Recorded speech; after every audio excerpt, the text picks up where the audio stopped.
Recursos computacionais 3, exemplo 4, vetores, linguagem C. Bom, vamos fazer aqui o exemplo proposto, em que o programa deve fazer o somatório de todos os elementos de um vetor. Antes disso, contudo, vamos fazer uma breve revisão de como se trabalha com vetores em linguagem C. Vou começar aqui então um arquivo vazio, arquivo, novo, arquivo vazio. Já vamos salvar esse arquivo, arquivo, salvar como, vou nomear o arquivo, exemplo 4, um nome, sem caracteres especiais como acentos, espaços, e lembrando de colocar a extensão correta. Então aqui ponto C, nada de ponto ADS, ponto C. Ótimo. Eu vou começar aqui colocando a biblioteca stdio, Standard Input Output, que é a biblioteca onde se encontram definidas as funções printf e scanf.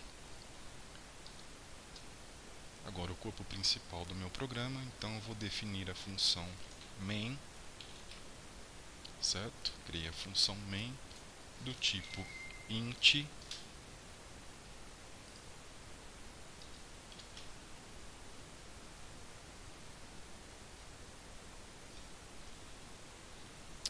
toda função do tipo int retorna algum valor do tipo int, um valor inteiro.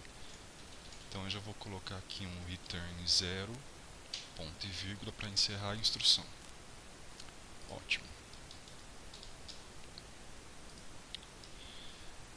Vou começar declarando o nosso vetor. Como eu declaro um vetor em linguagem C? Bom, seja ele um vetor para armazenar números reais, ou seja, float, caracteres, inteiros.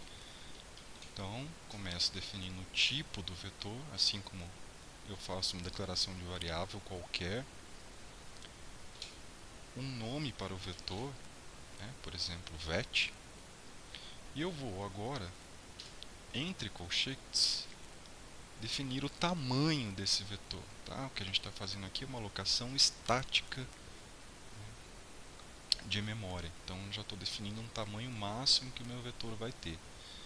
Eu tenho a possibilidade, em linguagem C, fazer uma alocação dinâmica de memória, ou seja, ao longo do meu programa é que eu vou definindo o tamanho do meu vetor.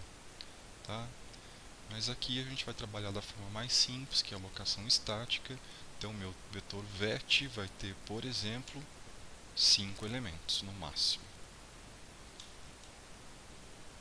Ponto e vírgula para finalizar a minha instrução. Eu poderia, já na própria declaração, vou dar um outro exemplo aqui, vou colocar um vet2 de tamanho 5 também. Eu poderia, na própria inicialização, assim como eu posso fazer com variáveis, atribuir valores a variáveis já na declaração, eu também posso atribuir valores dos elementos do vetor já na declaração do vetor.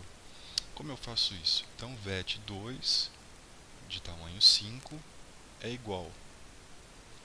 Eu abro aqui colchetezão, eu abro chave. Agora, entre as chaves, eu vou definir os valores de cada um dos elementos do vetor.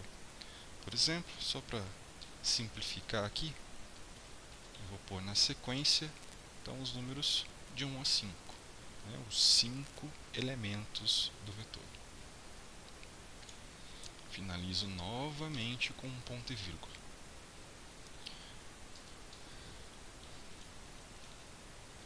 Só para a gente conferir se isso está certo, eu vou dar um print aqui na tela. Eu vou dar um print para mostrar um dos elementos do vetor vet2. Como o vetor vet2 é do tipo inteiro, então eu vou usar aqui um porcentagem i, ou seja, o dado que eu quero que apareça, né, no texto que vem entre aspas, é um dado do tipo inteiro. E que dado é esse? Então, depois da minha mensagem, vírgula, aí eu informo de onde eu vou extrair esse dado que vai aparecer no lugar do porcentagem i. No caso, por exemplo, eu vou pôr aqui vet e entre colchete qual é a posição do vetor. Então, sei lá, vet 2, por exemplo.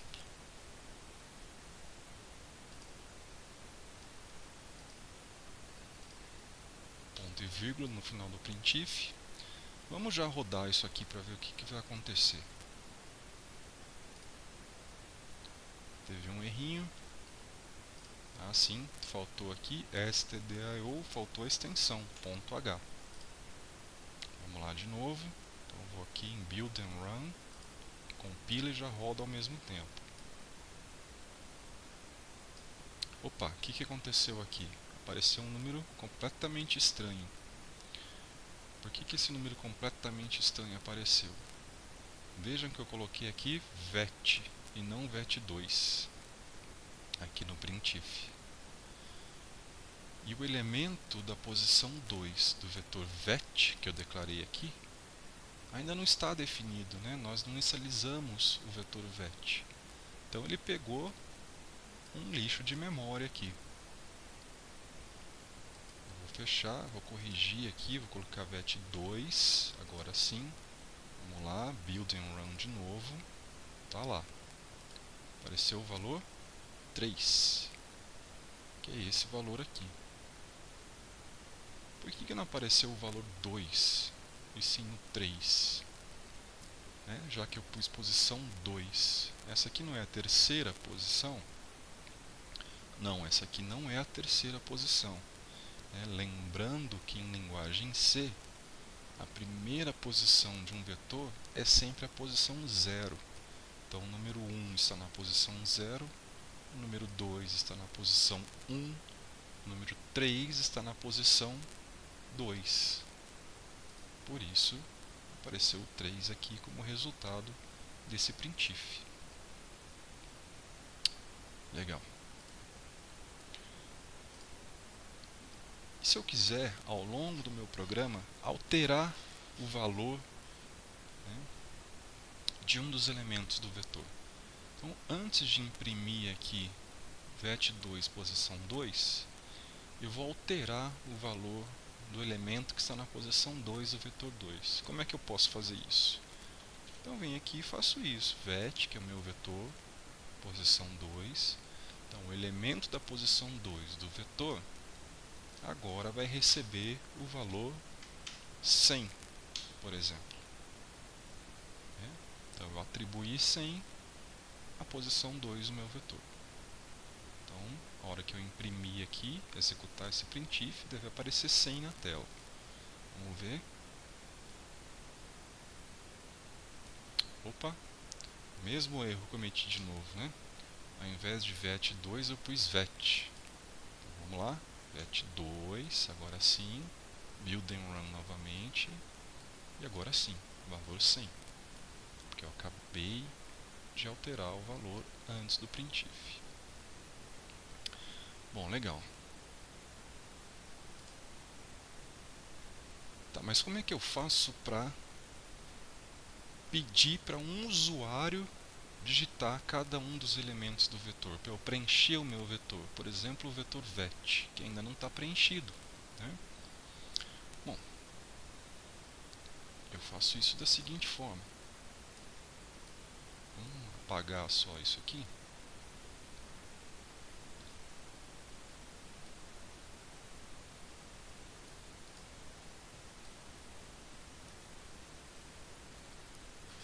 Então vamos lá. Uma mensagem para o usuário, né? Então digite um valor.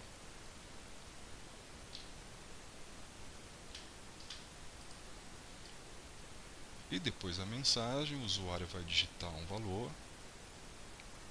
Esse valor tem que ser lido, né? Capturado para armazenar na variável. Nesse caso, a variável é uma das posições do vetor. Então vamos lá.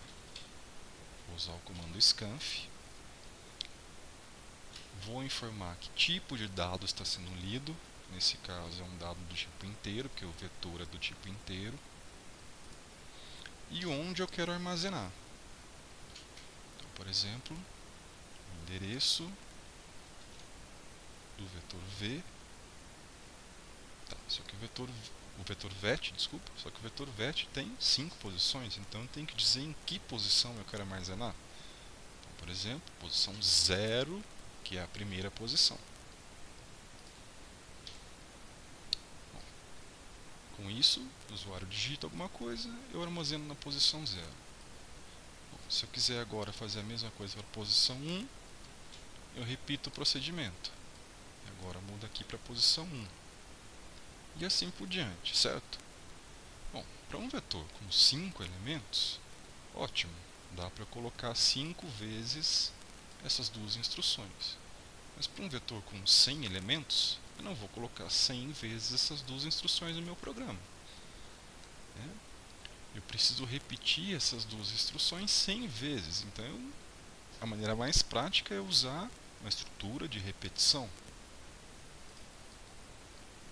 Então, vamos lá. Então, esses dois comandos vão estar dentro de uma estrutura de repetição, de um laço de repetição. Preciso fazer isso, para o nosso caso, 5 vezes. Então, é um número fixo de vezes. Eu já sei quantas vezes. Então, a estrutura que eu vou usar é um for. Bom, preciso agora de uma variável para ser meu contador desse for, certo?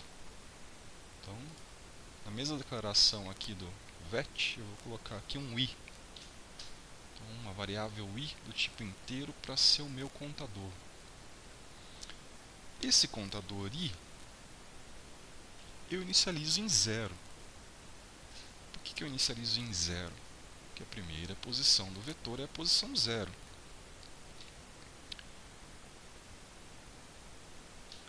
A condição de parada que vem aqui, a gente deixa para depois. Vamos colocar aqui só o i++ para ir incrementando o valor de i de 1 em 1.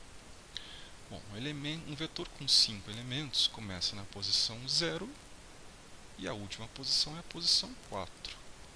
Então, o meu i tem que ir até 4.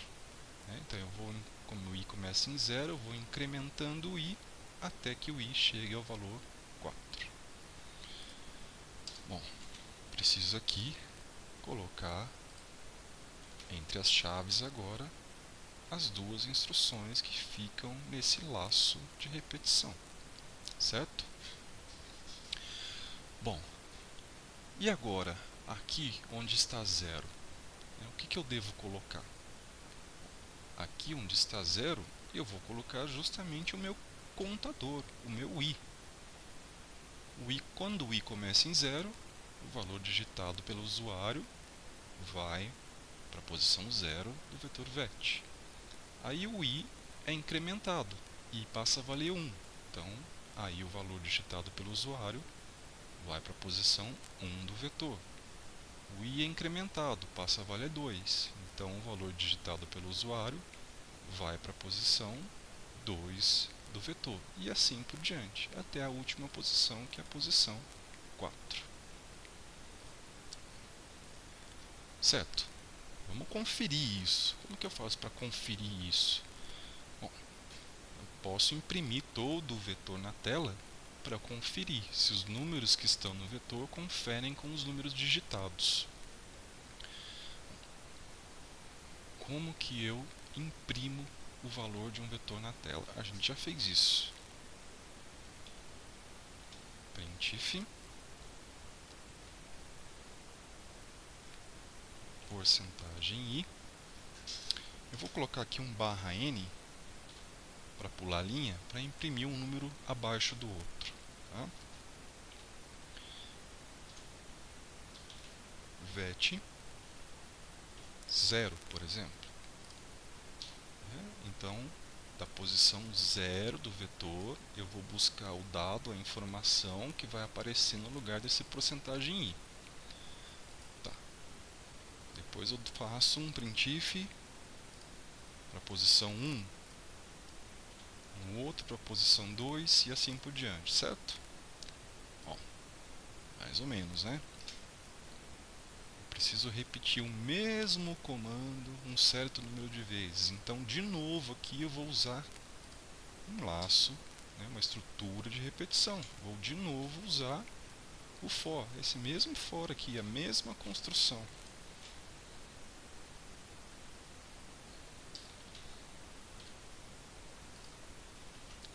O comando que se repete entre as chaves, e ao invés de vet eu já informar uma posição definida, é vet de i, porque i vai começar em 0 e passar por todas as demais posições, 1, 2, 3, até chegar a 4. Vamos lá? Vamos rodar o programa. Então eu venho aqui no botão, né, Build and Run, para compilar e na sequência rodar. Tá lá, digite um valor. 2, o próximo 8, 7, 4 e 6, por exemplo. Então, digitei os 5 valores, certo? Na sequência, por conta desse laço aqui, eu imprimo agora os 5 valores. Então, estão aqui. 2, 8, 7, 4 e 6, na mesma sequência que eu digitei.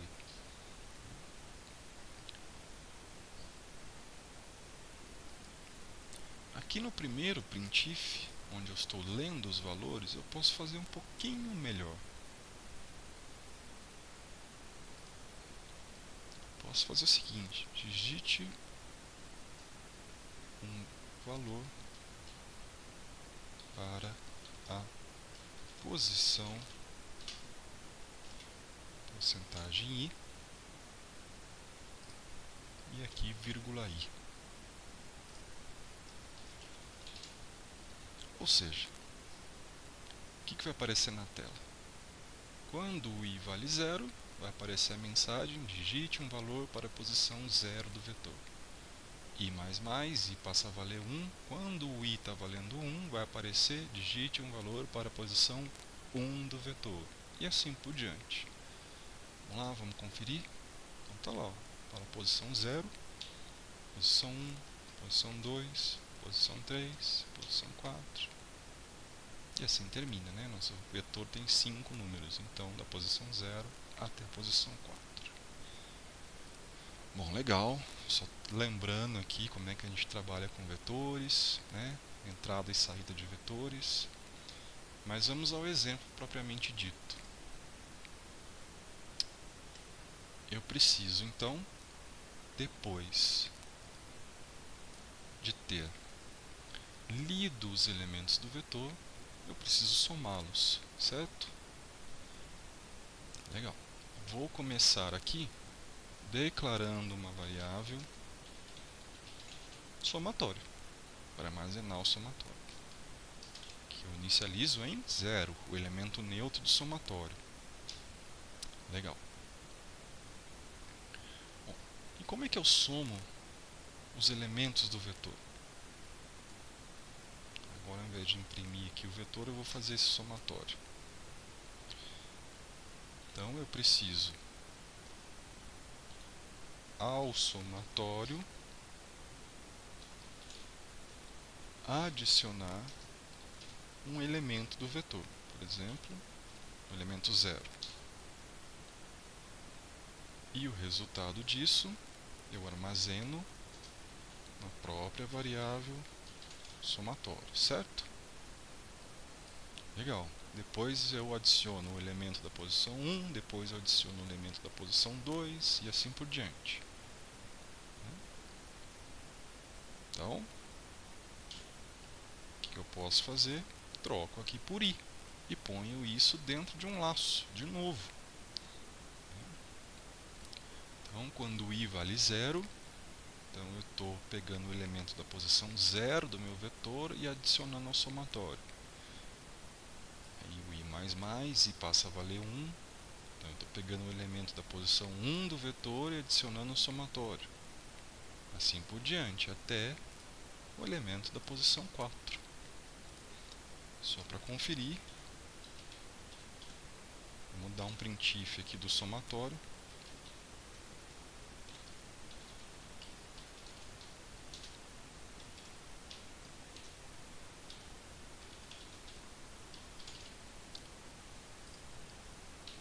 Certo? Então, a mensagem que vai aparecer na tela é somatório igual e o valor do somatório. O valor que está armazenado na variável somatório, que é do tipo inteiro, e que vai justamente substituir esse código porcentagem i. Vamos lá, vamos rodar. Então, primeiro valor. Eu vou colocar 5 valores iguais para facilitar. Vou colocar 5. 5 vezes 5, 25. Então está aqui o valor do somatório.